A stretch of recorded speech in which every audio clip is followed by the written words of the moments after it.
Hello everyone, ഇന്ന് നമുക്കൊരു Kannur cocktail recipe നോക്കിയാലോ. നല്ല എളുപ്പത്തിൽ ഉണ്ടാക്കാൻ പറ്റുന്നതാണ് കേട്ടോ. അതിന് വേണ്ടിയിട്ട് ഞാൻ എന്താ ചെറിയ പീസിൽ കപ്പങ്ങ കട്ട് ചെയ്ത് വെച്ചിട്ടുണ്ട്. ഇത് നമുക്ക് മിക്സിയിലേക്ക് ഇട്ട് കൊടുക്കാം. ശേഷം ഇതിലേക്ക് വേവിച്ച് വെച്ച ക്യാരറ്റ് ചെറിയ കഷ്ണങ്ങളാക്കി അരിഞ്ഞിട്ട് ഇതിലേക്ക് ഇട്ട് കൊടുക്കാം കേട്ടോ. എന്നിട്ട് ഞാൻ എന്താ ഇവിടെ കട്ടപ്പാലാണ് എടുക്കുന്നത്. കട്ടപ്പാൽ ഏറ്റവും ബെസ്റ്റാണ് കേട്ടോ കോക്ടെയിലിനൊക്കെ.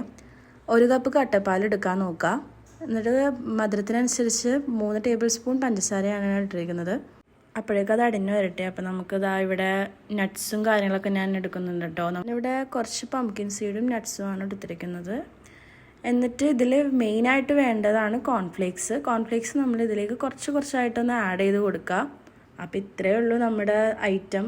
വളരെ എളുപ്പത്തിൽ ഉണ്ടാക്കാവുന്നതാണ്. കുറച്ച് ഡെക്കറേഷനായിട്ടും മേളിലും ഞാൻ നട്ട്സ് ഇടുന്നുണ്ട്. കുട്ടികളൊക്കെ എന്താ അയച്ചിരിക്കുന്ന സമയത്ത് കൊടുക്കാൻ പറ്റിയ ബെസ്റ്റ് ഐറ്റമാണ് കേട്ടോ. എന്തായാലും മസ്റ്റ് ട്രൈ ആണ് കേട്ടോ. എല്ലാവരും ട്രൈ ചെയ്ത് നോക്കണേ. അപ്പോൾ ഇനി നമുക്ക് അടുത്ത വീഡിയോയിൽ കാണുന്നവരെ ബൈ, ടേക്ക് കെയർ.